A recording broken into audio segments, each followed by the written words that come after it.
Coach will open up with a statement and then we'll open up the questions after that.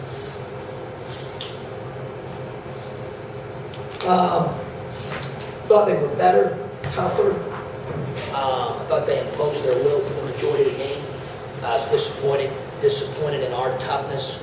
I thought they got to every loose ball. They came up with big rebounds, whether it's the free throw block out late. I thought our defense with 15 seconds or less on the shot clock when they were running clock, it made it very methodical and took it down to like 15 seconds on the shot clock. I thought they got whatever shot they wanted. We got out-rebounded. They outshot us from the field. It's the third opponent that has shot 50% or better from the field against us in the last 4 games. All 4 opponents have shot 38 or better from 3. And until we get it figured out, we're going to be disappointed an awful lot. Questions? Anything you can point to, John, why those numbers have been up? It's not very tough. We're not very tough. I think there's a difference between effort and toughness. Effort, I think we play hard. I think, we run hard, we play hard. I'm not saying we don't play hard, we play hard.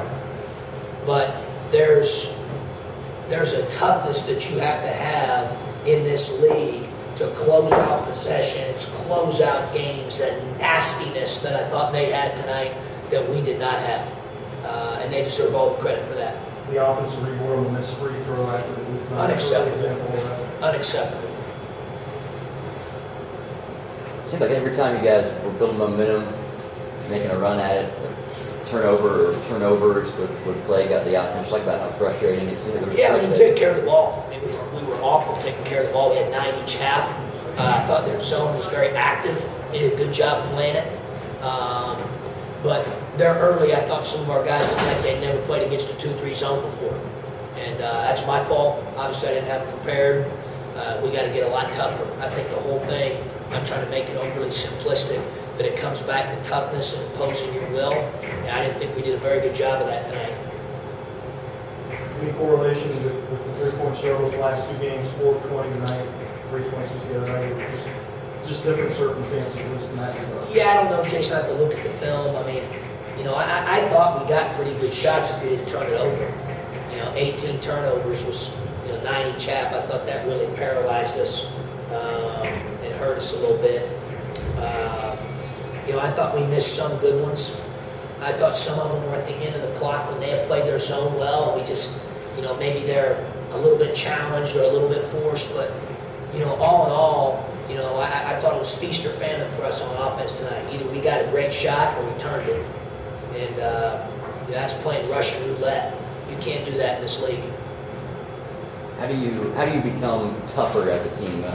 Is that something you can practice, or is that just a mentality they just got to the light bulb go off in their own heads? Well, I think we played with some toughness earlier in the season for sure. I don't know how much toughness we played with post-Christmas, and we've got to figure out how to get that back. That's my responsibility, in terms of how practices are designed and what we do in practice, and then some of it, quite honestly, is internal with our guys. They've got to make a conscious choice and a decision that they're going to be tougher and nastier on defense.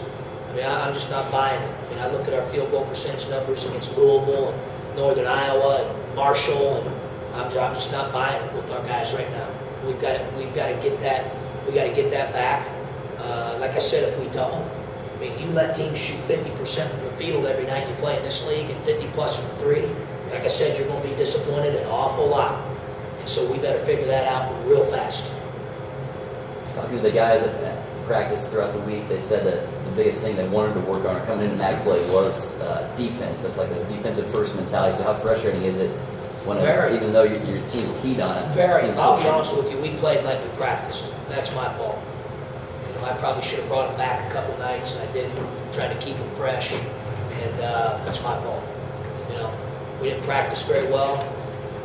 We turned the ball over in practice the day before we came at a high rate. Turn the ball over today. You play like you practice. And until our guys start realizing that that's what happens, and you can't flip the light switch on and off on game night and hope that all of a sudden now you're going to turn the ball over for 2 days in practice, and then you're going to show up and play Bowling Green, the MAC opener, and not turn it over. They're living a pipe dream. So we got to take care of the ball. You can point to numerous things, 18 turnovers, 50-some% from the field, 50-some% from the three-point line, out-rebounded, free throw block out, you name it. My hat's off to Louis and their kids. They played better and they were tougher. Coach John Wagner from the Blade. Would you also talk a little bit about Bowling Green's energy? It looked like their best stretches were when they played high energy. Yeah, I mean, I think obviously Jordan Crawford's a big part of that boost and really gets them into, what they're doing and whether that's offensively or being the front porch of their defense. I thought they did play with great energy. I was really impressed watching them on film with the athleticism of their bigs and the way that they ran and blocked shots and were living on the rim. And obviously Crawford's speed really stood out. And then, Scott Thomas has, been a thorn in our side since I've been the coach here. And he's tough. I mean, he's a tough kid. He gets 10 rebounds tonight. I mean, he's one of those guys I really admire because I watch him and I think he plays every night to win the game. That's his only, I can just tell. You watch him, I don't coach him every day, but when I watch him, I'm saying that guy's playing to win. That's his only motive. And I really admire him for that. Anything else? All right. Thanks.